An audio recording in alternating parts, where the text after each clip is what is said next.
जिस प्रदेश के मुख्यमंत्री खुद एक संत हों, खुद एक मठाधीश हों, वहां इस तरह की परिस्थितियां बनना जताता है कि मामला कुछ और है। योगी आदित्यनाथ को ठिकाने लगाने के लिए ये किसकी पटकथा कहीं और लिखी जा रही है और मोहरा बनाया जा रहा है शंकराचार्य। ये भारतीय जनता पार्टी की आपसी लड़ाई है। योगी आदित्यनाथ साधु हैं, संत हैं, महंत हैं, लेकिन उन्हीं के शासन में आज संत समाज सड़कों पर सवाल उठा रहा है। प्रयागराज में मौनी अमावस्या के दिन शंकराचार्य स्वामी अभिमुक्तेश्वरा नंद के साथ जो हुआ उसने पूरे देश को सोचने पर मजबूर कर दिया है। क्या पुलिस को यह हक है कि वह साधुओं की चोटी पकड़े? क्या मेला प्राधिकरण शंकराचार्य से पूछ सकता है कि वह शंकराचार्य है या नहीं? और अगर सब कुछ नियमों के तहत था तो नोटिस आधी रात को और बैक डेट में क्यों चिपकाए गए? सवाल प्रशासन की नीयत पर भी उठते हैं। आज इन्हीं सब सवालों पर हम चर्चा करेंगे। हमारे साथ मौजूद है वरिष्ठ पत्रकार केपी मलिक सर। बहुत बहुत स्वागत है केपी सर आपका। धन्यवाद सुष्मिता जी, आपका और आपके दर्शकों का भी। सर, आप देख रहे होंगे कि उत्तर प्रदेश में जहां मुख्यमंत्री खुद योगी हैं, उसी प्रदेश में अगर एक शंकराचार्य यह कहे कि साधुओं की चोटी पकड़कर उन्हें घसीटा गया, मारा गया, अपमानित किया गया, तो सवाल सिर्फ एक घटना की नहीं रह जाता, सवाल पूरी व्यवस्था का बन जाता है। प्रयागराज के संगम तट पर मौनी अमावस्या के दिन आपने देखा ही होगा क्या हुआ। तो आपको क्या लगता है कि जिस तरह से योगी सरकार ने उनके साथ और उनकी प्रशासन ने उनके साथ किया है, क्या ये सही था? देखिए सुष्मिता, मुझे लगता है कि ये जो उत्तर प्रदेश में सियासी घमासान चल रहा है, मैं इसको सियासी घमासान कहूंगा। और इसमें कहीं ना कहीं मोहरा बनाया गया है संतों को, शंकराचार्य को। ये पहली बार है कि देश के संत, शंकराचार्य, मठाधीश बटे हुए हैं। दूसरी बात यह है कि जिस प्रदेश के मुख्यमंत्री खुद एक संत हों, खुद एक मठाधीश हों, वहां इस तरह की परिस्थितियां बनना जताता है कि मामला कुछ और है। मैं इसको सियासी तौर पे देखता हूं, जब इसका विश्लेषण करता हूं तो मुझे लगता है कि उत्तर प्रदेश में जिस प्रकार से भारतीय जनता पार्टी की सरकार चल रही है और मुख्यमंत्री योगी आदित्यनाथ का जलवा चल रहा है, उस जलवे को कम करने के लिए, योगी आदित्यनाथ को ठिकाने लगाने के लिए ये किसकी पटकथा कहीं और लिखी जा रही है और मोहरा बनाया जा रहा है शंकराचार्य को। शंकराचार्य के कंधे पर रख के बंदूक चलाई जा रही है। सुष्मिता जी, देखो जिस प्रकार से उत्तर प्रदेश में आज घमासान चल रहा है प्रयागराज को लेके, बनारस में अहिल्याबाई की मूर्ति को लेके, मुझे लगता है इसके पीछे कहीं ना कहीं कोई सियासत हो रही है, कोई राजनीति है। और संतों को, मठाधीशों को, शंकराचार्यों को खाली उनका कंधा इस्तेमाल किया जा रहा है और उनको यूज किया जा रहा है। पटकथा कहीं और से लिखी जा रही है। इसमें कोई दो राय नहीं है कि उत्तर प्रदेश के मुख्यमंत्री संत समाज से आते हैं और संत समाज के बीच में इस प्रकार की भिड़ंत होना, संत समाज में अलग अलग ग्रुप बन जाना। आज आप ये देखिए कि आधा संत समाज शंकराचार्य के साथ आ गया है और कुछ संत समाज सरकार के साथ चला गया है। और ये प्रशासन जिस प्रकार के नोटिस दे रहा है, ले रहा है, तो ये तो लगता है कि मामले को तूल दिया जा रहा है।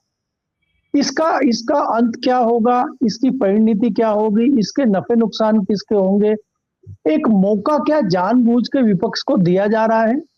इस तरह की चर्चाएं भी कई सारे लोग दिल्ली में भी कर रहे हैं, लखनऊ में भी कर रहे हैं। और जो राजनीति के जानकार लोग हैं उनको लगता है कि ये मामला इतना लंबा चल रहा है, इसके पीछे कोई ना कोई कारण जरूर है। और हम उसको उस प्रकार से देखते हैं, क्या ये भारतीय जनता पार्टी की आपसी लड़ाई है, ये दिल्ली और लखनऊ की लड़ाई है। दिल्ली क्या योगी को नीचा दिखाने के लिए इस तरह का कोई शाम दाम दंड भेद की रणनीति पे काम कर रही है? क्योंकि हमें ये नहीं भूलना चाहिए कि जिस प्रकार से 2024 में भारतीय जनता पार्टी के नतीजे आए थे और ये माना गया कि कहीं ना कहीं इसके पीछे योगी जिम्मेदार हैं, तो क्या बदला लेने का समय आ गया है? क्योंकि हमने देखा 2 दिन पहले जब राष्ट्रीय अध्यक्ष का प्रोग्राम था और वहां पे तमाम लोग आए और योगी जी का और प्रधानमंत्री का आमना सामना जिस प्रकार से हुआ, जिस प्रकार से वह भाव भंगिमा हमने देखी, जिस प्रकार से तस्वीरों की जो तस्वीर आई है उसमें जो बॉडी लैंग्वेज बता रही है कि तनाव बहुत अधिक है। इसके अलावा अगर मैं दिल्ली की राजनीति की बात करता हूँ, खासकर भारतीय जनता पार्टी की बात करता हूँ, तो भारतीय जनता पार्टी में भी अब बदलाव का दौर है और मोदी युग अपने अंतिम समय की तरफ है।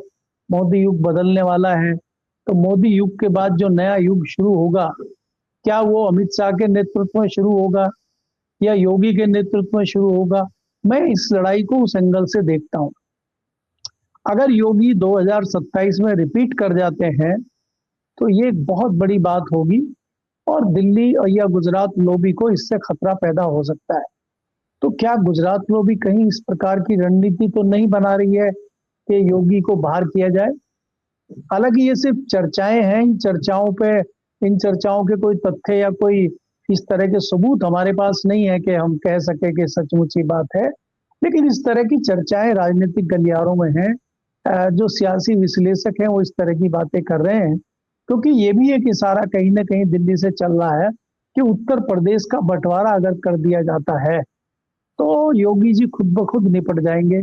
और एक जो बड़ी ताकत बन के आज वो खड़े हुए हैं, वो 80 लोकसभा सीटों के मालिक हैं, इतने बड़े प्रदेश के मुख्यमंत्री हैं और तीसरी बार मुख्यमंत्री बनने की कतार में हैं। क्योंकि आपको ये भी देखना होगा कि 2 बार मुख्यमंत्री रहने के बावजूद आज भी उनके ऊपर कोई बहुत बड़ा आरोप चस्पा नहीं हो पा रहा है। चाहे वो भ्रष्टाचार का आरोप हो, चाहे वो कानून व्यवस्था का आरोप हो, चाहे किसी तरह का आरोप हो। हालांकि पुलिस पे या प्रशासन पे इस तरह के भ्रष्टाचार के बाकी चीजों के आरोप लगते रहे हैं, उन पे भी जातिवाद का आरोप लगता रहा है। लेकिन जातिवाद का आरोप उनको चुनाव में नुकसान करेगा, मैं इससे इत्तेफाक नहीं रखता। तो इसलिए बहुत सारी चीजें हैं जिसको जोड़कर देखना होगा। खाली शंकराचार्य को नोटिस दे देना, खाली शंकराचार्य की इस तरह की चीजें होना ही इसमें नहीं है। इसके पीछे कोई बड़ी रणनीति काम कर रही है, मुझे ऐसा लगता है। जी, बिल्कुल सही कह रहे हैं सर। लेकिन यूपी प्रशासन जिस तरह से काम कर रहा है, एक शंकराचार्य से उनकी पहचान का सबूत मांग रहा है कि वो वास्तव में शंकराचार्य हैं कि नहीं, इस पर क्या कहेंगे सर आप?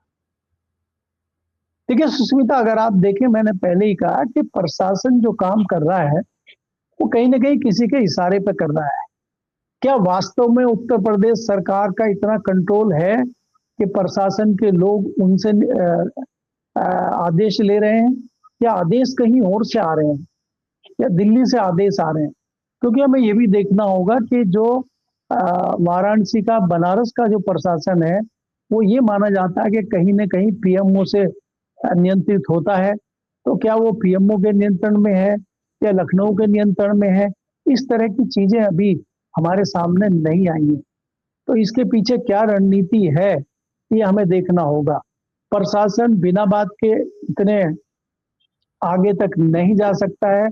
जब इतना सेंसिटिव मुद्दा हो उसमें प्रशासन खुद ब खुद इस तरह का निर्णय ले ले, मैं इत्तेफाक नहीं रखता हूँ।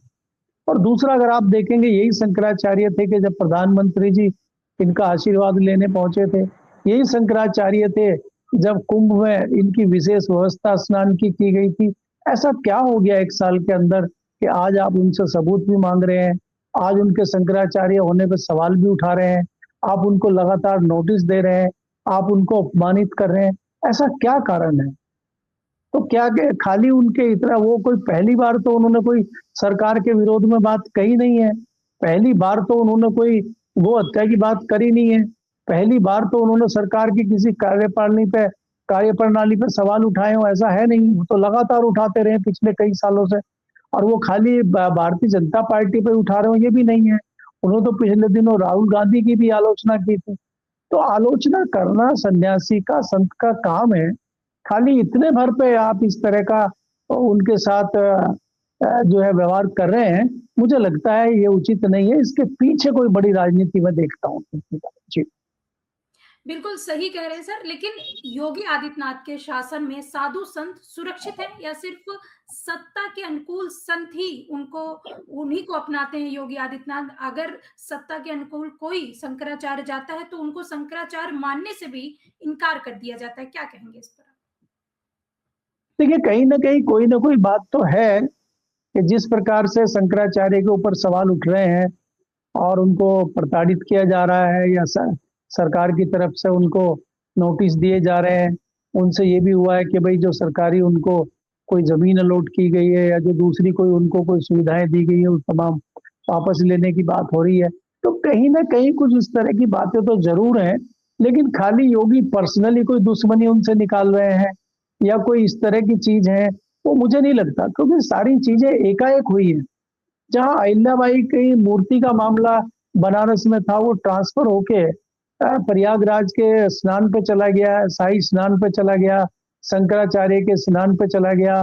शंकराचार्य को रोकने की कोशिश हुई, उनको कहा गया कि भाई आप तो बिना परमिशन लिए नहाने जा रहे हैं। तो ये परमिशन लेके कौन-कौन गए हैं? क्या दूसरे जो सतुआ बाबा हैं, उनकी 2-2 करोड़ की गाड़ियाँ वहाँ खड़ी हैं, वो गाड़ियों में गए, वो परमिशन लेके गए हैं क्या? क्या सबको आप परमिशन दे के बुला रहे हैं क्या? या पहली बार कुछ इस तरह की व्यवस्था है क्या? सवाल अनेक हैं, लेकिन जवाब कुछ नहीं मिल रहा है अभी तक।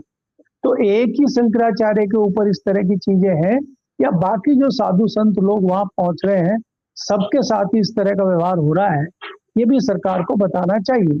क्या सरकार सबको नोटिस दे रही है? क्या सरकार सबको परमिशन दे रही है? पहले परमिशन लेनी पड़ती है, फिर आप गंगा स्नान के लिए आते हैं, ये परंपरा है क्या? ये रूल है क्या? तो बहुत सारी चीजें हैं जिसको हमें देखना होगा। मुझे लगता है, मैं फिर उसी पे आता हूँ कि मुझे लगता है कि इसके पीछे कोई दूसरी राजनीति काम कर रही है और खाली मोहरा बन रहे हैं शंकराचार्य, मुझे ऐसा लगता है। क्योंकि दिल्ली में जिस प्रकार से आप देखेंगे, भारतीय जनता पार्टी चुनाव की तैयारी कर रही है, उत्तर प्रदेश में चुनाव है और वह भारतीय जनता पार्टी विपक्ष को मौका क्यों दे रही है? क्योंकि कहीं न कहीं अखिलेश यादव भी सवाल पूछ रहे हैं मोदी जी से और योगी जी से कि भई किस प्रकार से प्रशासन आपका काम कर रहा है? साधु संतों को परेशान किया जा रहा है और उनको भी भारतीय जनता पार्टी की आपदा में अवसर अखिलेश यादव को मिल गया और वो भी शंकराचार्य को फ़ोन कर रहे हैं। कभी हमने ऐसा नहीं सुना कि अखिलेश यादव शंकराचार्य को फ़ोन करके उनका हाल-चाल ले रहे हों, तो वो भी कहीं न कहीं राजनीति कर रहे हैं। तो अगर विपक्ष राजनीति कर रहा है, विपक्ष को राजनीति का मौका मिल रहा है, तो क्या इतने अनाड़ी हैं राजनीति में योगी आदित्यनाथ के वो विपक्ष को मौका दे रहे हैं? वो जो गठबंधन की विपक्षी दल है, जो गठबंधन है वहाँ पे समाजवादी पार्टी और कांग्रेस, उनको ऐसा मौका क्यों दे रहे हैं? योगी आदित्यनाथ अपने पैरों पर कुल्हाड़ी क्यों मार रहे हैं? ये सोचने वाली बात है। तो इसलिए कोई भी नेता, कोई भी सियासी दल का व्यक्ति जो सत्ता में हो और अगली बार उसको फिर सत्ता में आना हो, वो इस तरह का कृत्य करेगा। मुझे इस पे संशय है। तो योगी जानबूझकर कुछ ऐसा कर रहे हैं या योगी से करवाया जा रहा है या परिस्थितियां इस तरह की बन गई है, अब खाली इसका विश्लेषण करना होगा। जी, बहुत-बहुत धन्यवाद सर, बहुत अच्छी जानकारी दी आपने। धन्यवाद। तो दर्शकों, आपने देखा चर्चा, आपको ये चर्चा कैसी लगी? कमेंट करके अपनी राय ज़रूर दीजिएगा। देखते रहिए 4 पीएम। नमस्कार।